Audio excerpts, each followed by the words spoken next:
On a rocky beach in the subantarctic islands, the sound is almost overwhelming.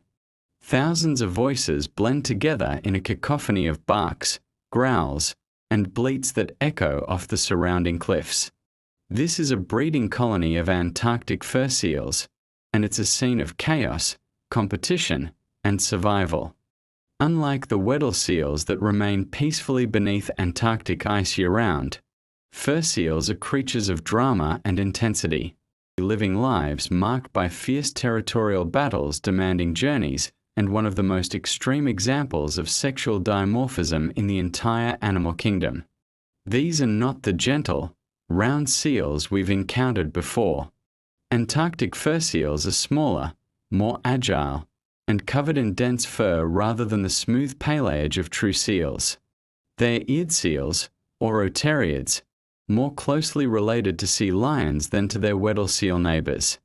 For centuries, they were hunted nearly to extinction for their luxurious fur. Their story is one of remarkable recovery, extraordinary maternal dedication, and survival at the edges of the frozen continent where ocean meets rock and ice. The first thing you notice about Antarctic fur seals is the dramatic size difference between males and females. Adult males, called bulls, are massive, weighing between 350 and 450 pounds and measuring up to 6.5 feet in length. Their necks are thick and muscular, covered with a dense manet of longer fur that gives them an almost lion-like appearance. In contrast, adult females, called cows, weigh only about 90 to 150 pounds and measure around 4.5 feet long. A bull can be 3 to 4 times heavier than a female, making Antarctic fur seals one of the most sexually dimorphic mammals on Earth. The name fur seal is well-deserved. Unlike true seals like the Weddell seal, which have a single layer of short hair, fur seals have 2 distinct layers of fur.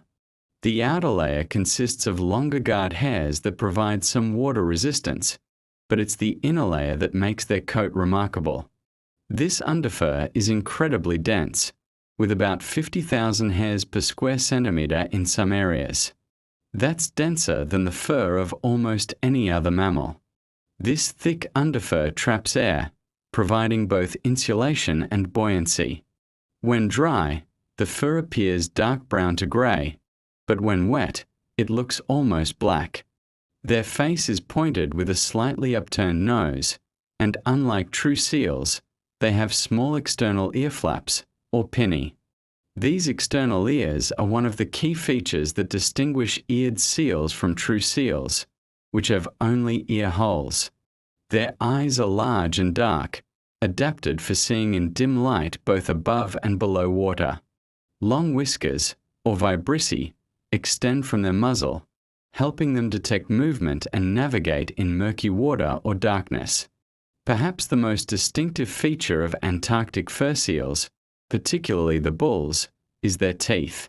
They have prominent canine teeth that can be nearly 2 inches long, especially in adult males.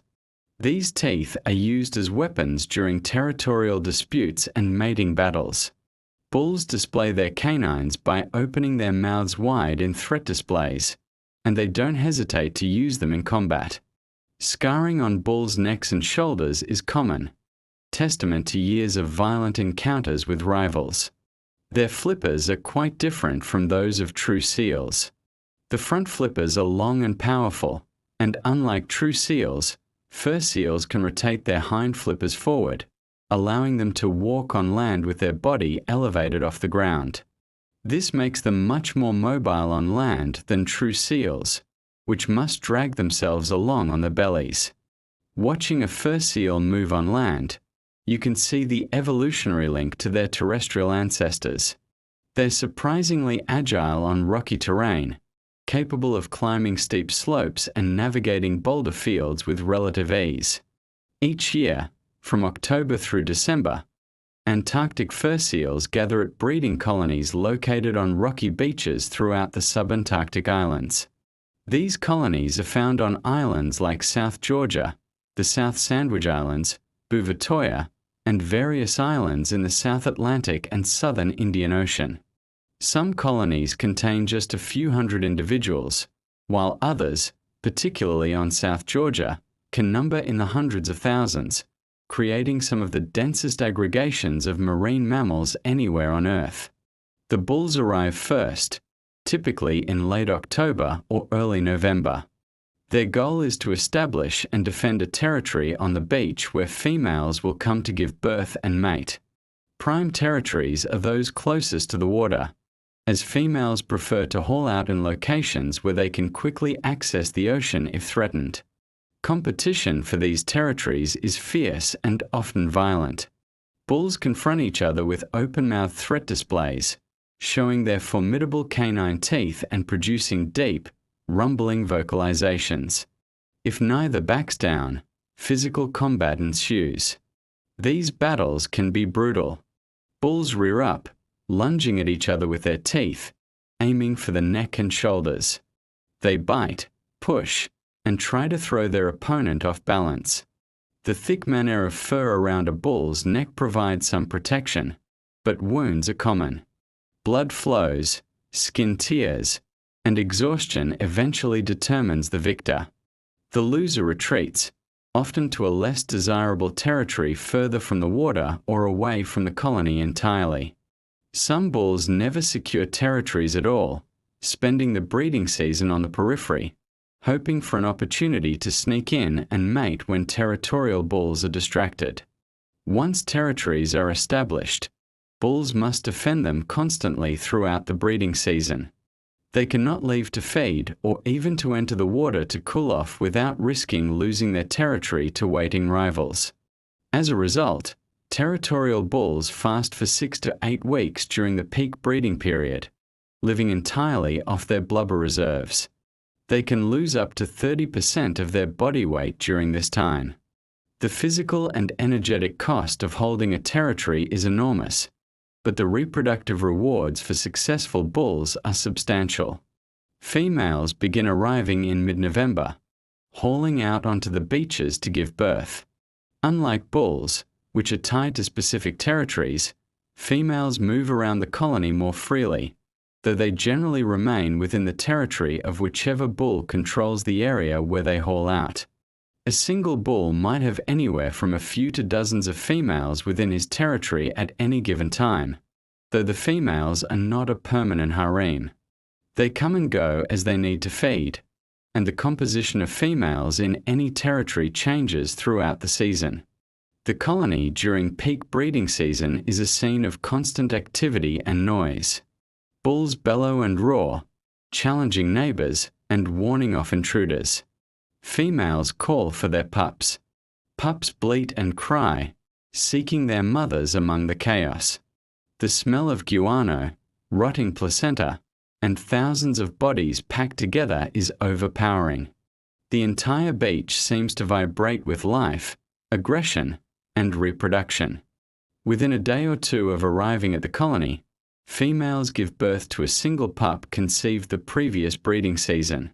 The gestation period for Antarctic fur seals is about 1 year, but this includes a period of delayed implantation. After mating, the fertilized egg doesn't immediately implant in the uterine wall. Instead, it remains dormant for several months before implantation occurs and active gestation begins. This allows females to time the birth so that pups are born when they return to the colony the following year. Newborn pups weigh about 12 to 13 pounds and are covered in black or dark brown fur. They are vocal from birth, immediately beginning to call for their mother. This vocalization is crucial because within the crowded, chaotic colony, mothers and pups must be able to recognize each other's voices.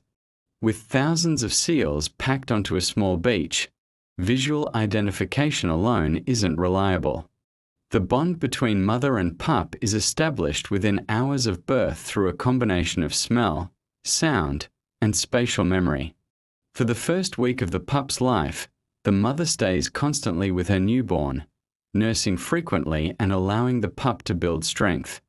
Her milk is extremely rich, containing about 40% fat, similar to Weddell seal milk. This high-fat content allows the pup to grow rapidly and build the blubber layer it will need for insulation when it eventually enters the cold Antarctic waters. During this first week, the mother doesn't eat at all, living off her blubber reserves while she bonds with and nourishes her pup. After about a week, the mother must return to the sea to feed. She'll leave her pup on the beach and swim out to forage, sometimes traveling 100 miles or more from the colony. She may be gone for 3 to 7 days, hunting fish and squid to rebuild her energy reserves and produce more milk.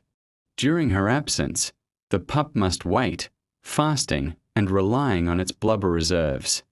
It's a vulnerable time. Pups left alone can be crushed by fighting bulls, attacked by aggressive females protecting their own pups, or fall victim to predators. When the mother returns, she calls out, and her pup responds. Among thousands of similar-looking pups, she must locate hers by voice. She approaches calling pups, sniffing each one until she confirms the identity of her own offspring. Only her pup will be allowed to nurse. She aggressively rejects all others, despite their desperate attempts to steal milk. This recognition system is remarkably accurate.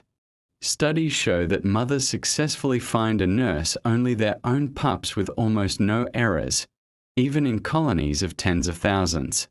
This cycle of departures and returns continues throughout the nursing period, which lasts about 4 months. The mother alternates between foraging trips at sea and nursing bouts on shore. Each time she returns, she must find her pup again among the masses.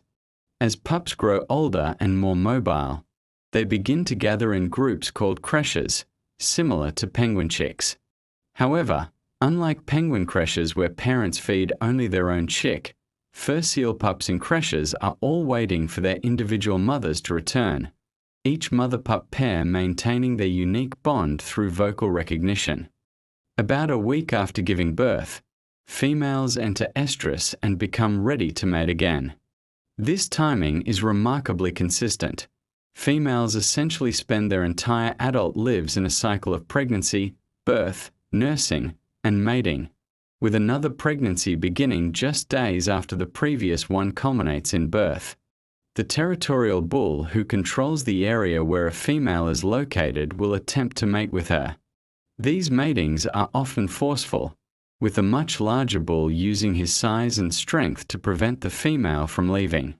The mating system of Antarctic fur seals is polygynous, meaning one male mates with multiple females. However, the system is more accurately described as scramble competition polygyny rather than true harem defense. Bulls don't control the females themselves, but rather control territories where females aggregate. Females are free to move between territories, and bulls cannot prevent them from leaving to feed. As a result, a bull's reproductive success depends on his ability to hold a prime territory where many females choose to haul out, and to remain present and dominant enough to mate with those females when they come into estrus. Only the most powerful, experienced bulls successfully hold territories and mate. Young bulls, called subadults, are excluded from the breeding beaches entirely by the aggressive territorial bulls. These younger males wait on the periphery, sometimes forming bachelor groups, and won't get opportunities to mate until they re-large and powerful enough to compete for territories themselves. This typically doesn't happen until males are 8 to 10 years old, even though they reach sexual maturity around 4 years of age. In contrast, females typically give birth for the first time at 3 to 4 years of age and can reproduce annually for the rest of their lives. The intensity of male-male competition has driven the evolution of extreme sexual dimorphism in this species. Bulls need to be as large as possible to win fights and hold territories, which is why they've evolved to be so much bigger than females. However, this large size comes with costs. Bulls have higher mortality rates than females and shorter lifespans. While females can live 20 years or more, many bulls die younger, their bodies worn out by the energetic demands of growing large, fighting, and fasting through breeding seasons. After mating, the fertilized egg enters the delayed implantation phase. It won't begin active development for several months, ensuring that even though mating happens in the summer, the pup will be born the following summer when the mother returns to the colony. This reproductive strategy allows Antarctic fur seals to maintain their annual breeding cycle while accommodating the demands of maternal care and foraging. Interestingly, despite the apparent chaos and aggression of the colony, the system works efficiently. Most females successfully give birth and raise pups each year. Most pups survive to weaning, and enough young seals survive to adulthood to maintain healthy populations. The violence and competition aren't signs of a dysfunctional system, but rather the outcome of intense natural selection where reproductive success is concentrated among the strongest, most competitive individuals. When not breeding, Antarctic fur seals spend the majority of their time at sea, sometimes hundreds of miles from any land. They are pursuit predators, hunting fish and squid in the cold, productive waters surrounding Antarctica and the subantarctic islands. Their diet varies seasonally and geographically, but primarily consists of Antarctic krill, myctophids, or lanternfish, and various species of squid. In some locations, they also consume substantial amounts of Antarctic fish species. Antarctic fur seals are exceptional divers for their size. They typically dive to depths of 30 to 200 feet when foraging, though dives exceeding 600 feet have been recorded. Most dives last 2 to 4 minutes, though they can hold their breath for up to 10 minutes if necessary. Unlike the extreme deep diving specialists like Weddell seals, fur seals are adapted for making many relatively shallow dives in succession, targeting prey in the upper water column rather than in the deep ocean. They hunt primarily at night, taking advantage of the vertical migration of their prey. Many of the small fish and squid that fur seals eat spend the day in deeper water, rising toward the surface at night to feed on plankton. Fur seals time their foraging to coincide with this nightly movement, diving repeatedly throughout the night to intercept prey. During the day, they may rest at the surface or continue to dive, but generally with less intensity than during night hours. Their swimming style is distinctive. Unlike true seals, which swim primarily using undulating movements of their hind flippers and body, fur seals swim using their long front flippers in a motion that resembles underwater flight. They essentially fly through the water, stroking their front flippers up and down like wings. This swimming style is less efficient for sustained, long-distance travel than the body undulation used by true seals, but it provides excellent maneuverability and acceleration for pursuing individual prey items. During the breeding season, when females must alternate between nursing pups on land and foraging at sea, their foraging trips become particularly intense. A lactating female must catch enough food to meet her own energy needs and produce milk for her rapidly growing pup. Studies using satellite tracking devices have shown that nursing females can travel over 100 miles from the colony during a single foraging trip, diving hundreds of times to catch enough prey before returning to nurse their pup. The energy demands on breeding females are enormous. They must gain enough weight before the breeding season to sustain themselves through the first week of nursing when they do end feed. Then they must forage intensely throughout the 4-month nursing period to produce milk while maintaining their own body condition. By the time pups are weaned, mothers may have lost significant body weight and must forage intensively to rebuild their reserves before the next breeding season. The story of Antarctic fur seals is one of the most dramatic conservation recoveries in history, from the very brink of extinction to healthy, thriving populations. In the 18th and 19th centuries, fur seals throughout the Southern Ocean were hunted ruthlessly for their luxurious pelts. Their dense, soft underfur made them valuable targets for sealers who killed them by the millions. Antarctic fur seals were particularly hard hit, with entire colonies wiped out and the species reduced to perhaps fewer than 1,000 individuals by the early 20th century. The hunting was so thorough that for decades, Antarctic fur seals were thought to be extinct.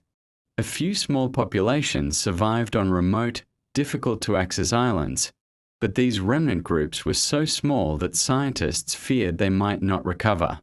Protection came slowly, with various agreements and regulations gradually reducing and then eliminating commercial sealing.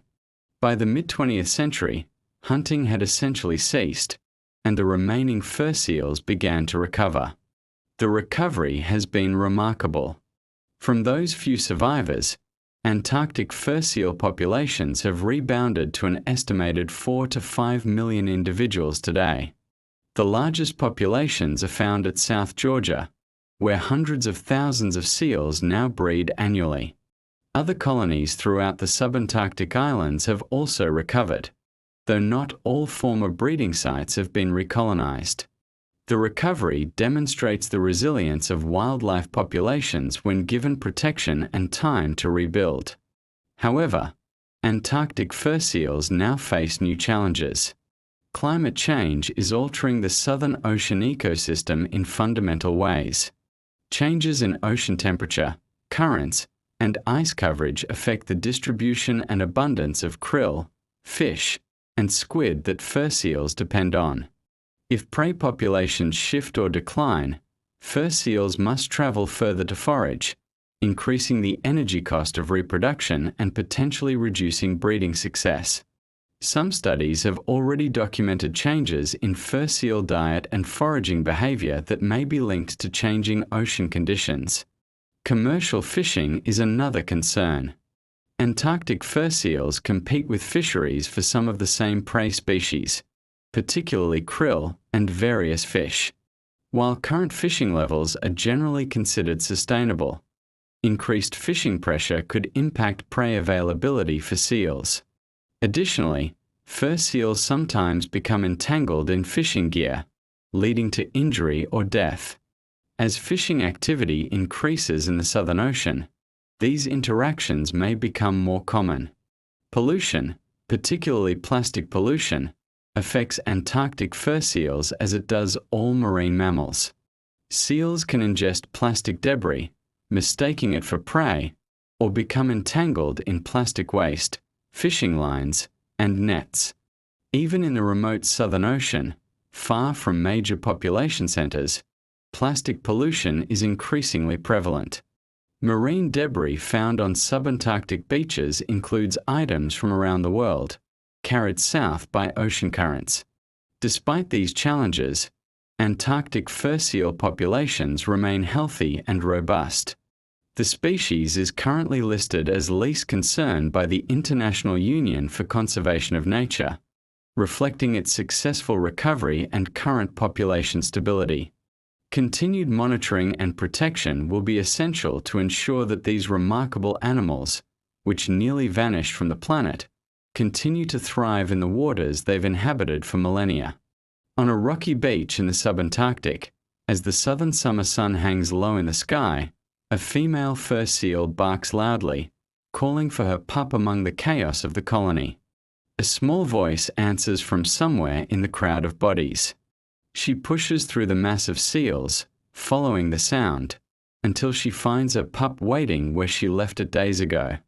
The pup rushes to her, eager to nurse, and she settles onto the rocks, allowing it to feed. Around them, the colony continues its ancient rhythm of birth, competition, and survival.